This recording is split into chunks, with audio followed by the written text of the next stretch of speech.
Hello दोस्तों, welcome to Barna classes. आज का टॉपिक है न्यूट्रिशन एंड ह्यूमन हेल्थ, यानी पोषण और मानव स्वास्थ्य। मानव में जो न्यूट्रिशन है वो दो टाइप का है, ऑर्गेनिक और इनऑर्गेनिक, यानी कार्बनिक और अकार्बनिक। जो कार्बनिक न्यूट्रिशन है वो चार टाइप का होता है: कार्बोहाइड्रेट्स, प्रोटीन, लिपिड यानी वसा और विटामिन। इन सभी के 1 ग्राम अणु से जितनी ऊर्जा प्राप्त होती है उसे कैलोरी मान कहते हैं। कार्बोहाइड्रेट्स का कैलोरी मान है 4.2 किलो कैलोरी, प्रोटीन में है 4.3 किलो कैलोरी और लिपिड में है 9.2 किलो कैलोरी। यानी सर्वाधिक ऊर्जा देने वाला कंपाउंड है लिपिड यानी वसा। लेकिन मानव शरीर में जो सर्वाधिक ऊर्जा की आवश्यकता पूर्ति है वो कार्बोहाइड्रेट्स के द्वारा होती है। इनऑर्गेनिक यानी अकार्बनिक में आता है मिनरल्स यानी खनिज लवण, जैसे calcium, potassium, sodium, phosphorus, chlorine, और आता है वाटर यानी जल। सबसे पहले हम पढ़ेंगे कार्बोहाइड्रेट्स। मानव शरीर में जो डेली की आवश्यकता है उसकी 70% ऊर्जा की पूर्ति कार्बोहाइड्रेट्स द्वारा होती है। इनमें भी 60% कार्बोहाइड्रेट एनर्जी में बदलता है और 10% कार्बोहाइड्रेट ग्लूकोज के रूप में संग्रहित रहता है। कार्बोहाइड्रेट्स का केमिकल फॉर्मूला है CH2ON। इसमें कार्बन, हाइड्रोजन और ऑक्सीजन का जो अनुपात है, रेशियो है, वो 1:2:1 होना चाहिए। यह होने पर ही किसी कंपाउंड को कार्बोहाइड्रेट्स कहा जाएगा। कार्बोहाइड्रेट्स 3 टाइप के होते हैं: मोनोसेकेराइड, डाइसेकेराइड और पॉलीसेकेराइड। मोनोसेकेराइड का जल अपघटन नहीं होता, डाइसेकेराइड का भी जल अपघटन नहीं होता, लेकिन पॉलीसेकेराइड का जल अपघटन होता है। मोनोसेकेराइड को शुगर कहते हैं, डाइसेकेराइड को शुगर कहते हैं, लेकिन जो पॉलीसेकेराइड है वो नॉन शुगर प्रॉपर्टी का है।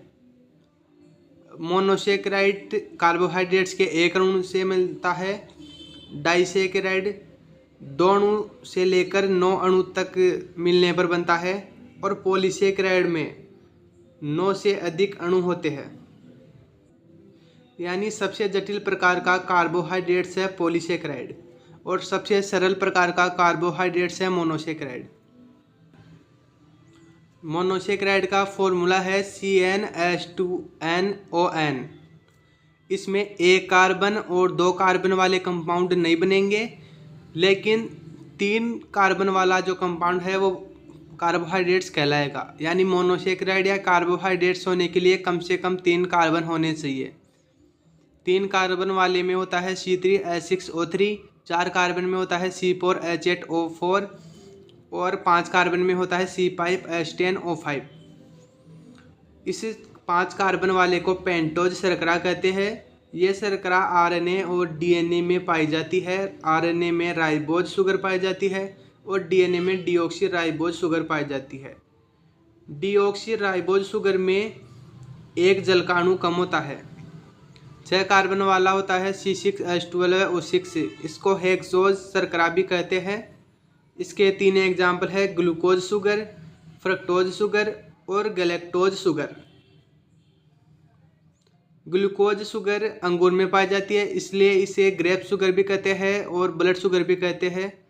फ्रक्टोज को सबसे मीठी कार्बोहाइड्रेट्स होने के कारण इसको फ्रूट या फिर शहद वाली शर्करा भी कहते हैं। यह शहद और फल में पाई जाती है।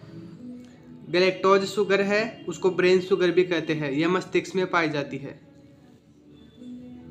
डाइसेकेराइड में 2 से लेकर 9 मोनोसेकेराइड अणु होते हैं। डाइसेकेराइड को ओलिगोसेकेराइड भी कहते हैं। डाइसेकेराइड का जो फॉर्मूला है वो M+M, यानी 2 मोनोसेकेराइड जुड़ने पर यह डाइसेकेराइड बनेगा।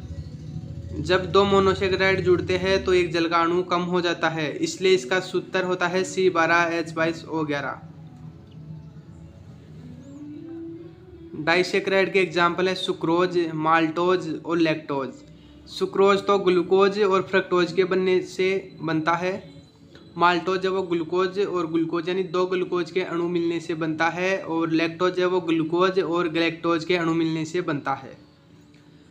सुक्रोज को ट्रेड शुगर यानी व्यापारिक शुगर, कैन शुगर यानी गन्ना sugar, table sugar, kitchen sugar in नामों से भी जाना जाता है। यानी हमारी रसोई में जो यूज होने वाली शुगर है वो ये सुक्रोज ही है। माल्टोज शुगर है वो गेहूं और ऐसे ही मोटे अनाजों में पाई जाती है। और लैक्टोज शुगर है वो मिल्क शुगर कहलाती है क्योंकि यह दूध में पाई जाती है। इसको शुगर यानी दूध शर्करा भी कहते हैं। अब आती है polysaccharide. Polysaccharide non sugar property की होती है। यह जटिल कार्बोहाइड्रेट्स है। इसके कुछ एग्जाम्पल हैं पॉलीसेकेराइड के। पॉलीसेकेराइड में आता है सेल्यूलोज। यह प्रकृति में सर्वाधिक पाया जाता है और यह प्लांट में पाया जाता है। स्टार्च यह भी प्लांट में पाया जाता है। और ग्लाइकोजन यह एनिमल स्टार्च कहलाता है, यह एनिमल में पाया जाता है। उपवास के समय जो ऊर्जा प्राप्त होती है हमारी बॉडी को वो ग्लाइकोजन के रूप में प्राप्त होती है। अब हम देखेंगे प्रोटीन। मानव शरीर का जो 15% भाग है वो प्रोटीन का बना होता है। प्रोटीन अमीनो अम्लों के बहुलक यानी पॉलीमर होते हैं। प्रोटीन में 20 प्रकार के अमीनो एसिड पाई जाती है, जिसमें 10 प्रकार के अमीनो एसिड बॉडी स्वयं बनाती है, लेकिन 10 प्रकार के अमीनो अम्ल को भोजन के द्वारा ग्रहण करना पड़ता है। प्रोटीन है वो शरीर संरचना निर्माण यानी बॉडी ग्रोथ में यूज होता है।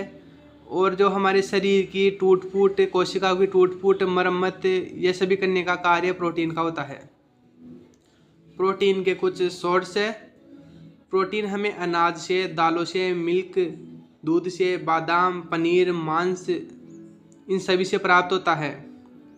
दाल में 19 प्रकार के अमीनो अम्ल होते हैं और चावल में 18 प्रकार के अमीनो अम्ल होते हैं। जब हम इनकी खिचड़ी बनाते हैं तो पूरे 20 अमीनो अम्ल हमारे शरीर को प्राप्त होते हैं। यानी दाल और चावल को अलग खाने से अच्छा है इनकी खिचड़ी बनाकर खाई जाए। प्रोटीन की कमी से बच्चों में क्वाशियोकोर और एडल्ट में मेरेस्मस रोग होता है। प्रोटीन के कुछ टाइप्स है। पहला टाइप है सरल प्रोटीन। इनमें केवल अमीनो अम्ल के अणु होते हैं। यह केवल अमीनो अम्ल से बने होते हैं। इनके कुछ एग्जाम्पल है, जैसे हिस्टोन ये गुणसूत्रों में पाया जाता है। क्रिएटिन स्किन में होता है। कोलेजन स्किन और बोन यानी हड्डियों दोनों में होता है। एक्टिन व मायोसिन प्रोटीन मांसपेशियों में होता है। एल्बुमिन प्रोटीन अंडों में होता है। ग्लोबुलिन, फाइब्रिनोजन और प्रोथ्रोम्बिन, ये फाइब्रिनोजन और प्रोथ्रोम्बिन है वो रक्त का थक्का बनाने में यूज होते हैं, यानी ब्लड क्लॉट बनाने में इनका यूज होता है। सेकंड टाइप है संयुग्मी प्रोटीन। इनमें अमीनो अम्ल के साथ अन्य अणु भी होते हैं। हीमोग्लोबिन, ग्लाइकोप्रोटीन और कीमोप्रोटीन। कैसीन यानी मिल्क में पाया जाता है। न्यूक्लियोप्रोटीन और फॉस्फोप्रोटीन, यानी ये 6 टाइप के संयुग्मी प्रोटीन होते हैं। व्युत्पन्न प्रोटीन प्राकृतिक प्रोटीन के आंशिक अपघटन से बनते हैं। इनके एग्जाम्पल है पेप्टोन्स, इंसुलिन, फाइब्रिनोजन। अब हम पढ़ते हैं लिपिड यानी वसा। वसा है वो फैटी एसिड और ग्लिसरॉल से बनी होती है। वसा 2 टाइप की होती है, एनिमल फैट्स और वेजिटेबल फैट। एनिमल फैट्स यानी जंतु वसा, ये सेचुरेटेड फैट होती है यानी संतृप्त वसा होती है। इनमें जमने का गुण होता है। यह LDL यानी हाई डेंसिटी लिपोप्रोटीन कोलेस्ट्रॉल को बढ़ाती है। ये कोलेस्ट्रॉल का एक प्रकार है LDL। ये कोलेस्ट्रॉल हेल्थ के लिए खराब होता है। इसकी मात्रा बढ़ने से हार्ट अटैक आता है। इसके सोर्स है एनिमल फैट्स के मिल्क, मांस, अंडा, मछली, पनीर। एक अपवाद है मूंगफली, नारियल तेल और घी। मूंगफली और ये नारियल तेल है वो वेजिटेबल में आते हैं।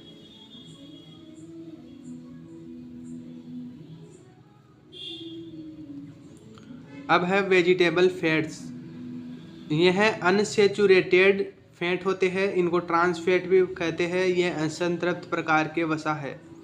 इनमें जमने का गुण नहीं पाया जाता। इनमें HDL की मात्रा बढ़ी हुई होती है, यानी यह HDL यानी हाई डेंसिटी लिपोप्रोटीन की मात्रा बढ़ी होती है।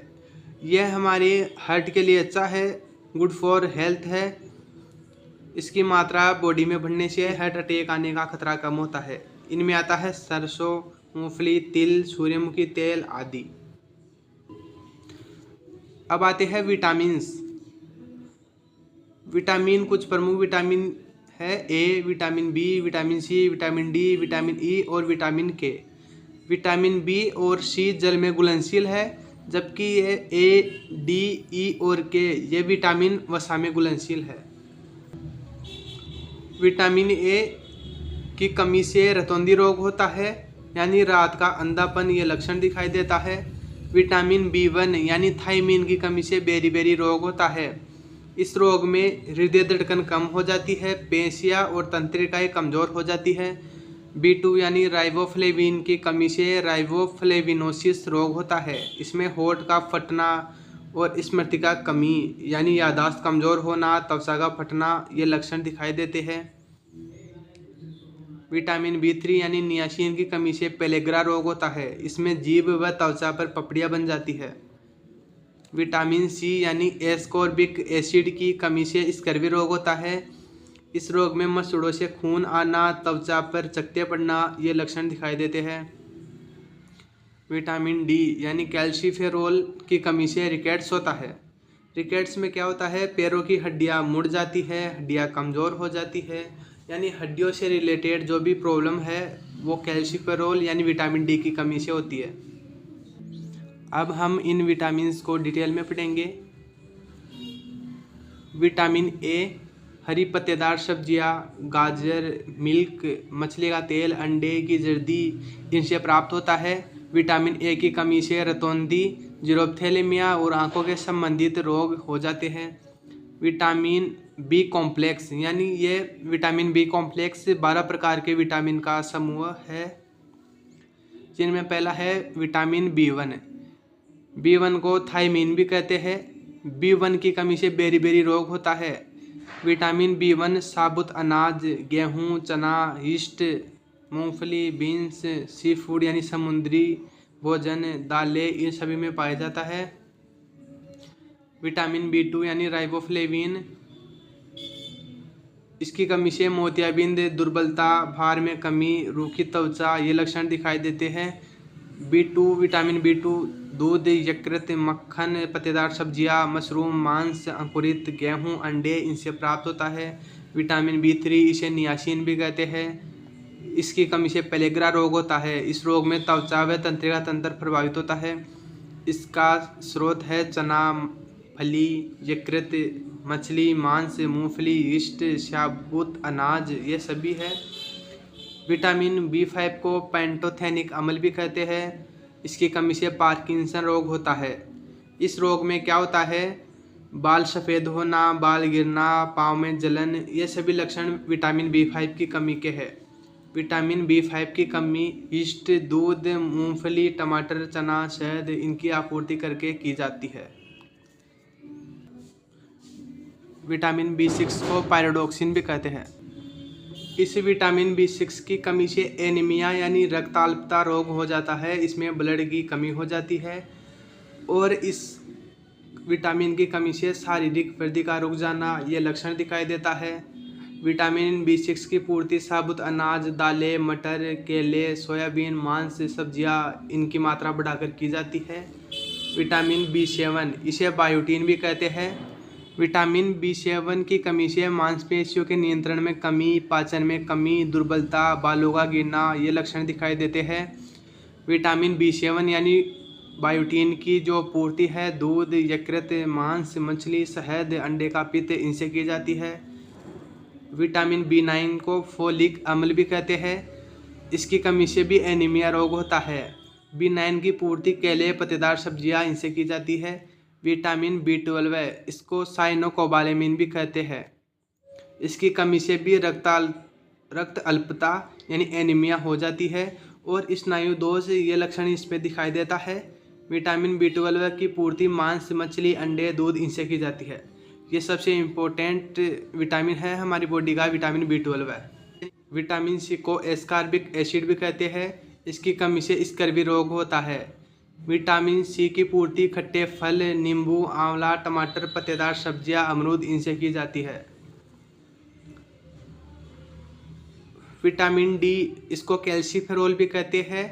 विटामिन डी की कमी से कैल्शियम का अवशोषण कम हो जाता है, यानी हड्डियों से संबंधित जो भी रोग है वो विटामिन डी की कमी से होते हैं।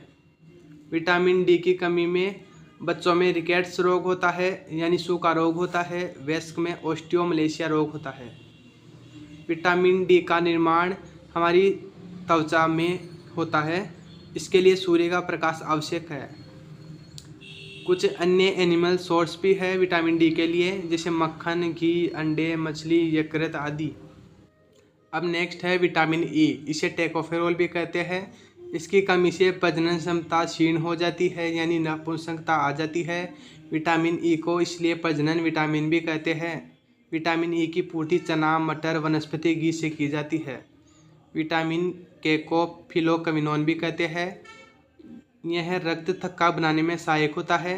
विटामिन के की पूर्ति पत्तेदार सब्जियां, गोभी, पालक, टमाटर, पनीर इनसे की जाती है। अब आता है खनिज लवण यानी मिनरल्स। कुछ इम्पोर्टेंट मिनरल्स इस प्रकार है। सोडियम और पोटेशियम, ये लगभग सभी पदार्थों में पाया जाता है। यह तंत्रिका तंत्र और पेशी संकुचन में सहायक है। नेक्स्ट है कैल्शियम और पोटेशियम, ये हड्डियों व दांतों का निर्माण करने में सहायक है। इनकी पूर्ति दूध, रागी, बाजरा, हरी सब्जियां, सूखे मेवे इनसे की जाती है। नेक्स्ट है लोहा, आयरन, Fe। यह आयरन रुधिर में हीमोग्लोबिन निर्माण करता है। इसकी पूर्ति हरी सब्जियां, मांस, दूध, सूखे मेवे, बाजरा, रागी इनसे की जाती है। नेक्स्ट है आयोडीन। आयोडीन है वो थायरोक्सिन हार्मोन का निर्माण करता है। आयोडीन की कमी से गलगंड रोग हो जाता है। आयोडीन की पूर्ति समुद्री नमक, सी फूड्स, हरी सब्जियां इनसे की जाती है। अन्य मिनरल्स है कॉपर, जिंक, मैग्नीशियम और भी बहुत कुछ। नेक्स्ट है जल यानी वाटर। मानव शरीर में जल ताप नियंत्रण करता है, शारीरिक रासायनिक क्रियाओं में सहायक है। मानव शरीर के बाहर का लगभग 65 से 75% भाग जल का बना होता है। जल की कमी से निर्जलीकरण यानी डिहाइड्रेशन हो जाता है। मानव को डेली 3 से 4 लीटर प्रतिदिन पानी की आवश्यकता होती है। आप ये वीडियो वरना क्लासिया चैनल पर देख रहे हैं। Please like, share and subscribe. अगला वीडियो जल्द ही मिलेगा। धन्यवाद।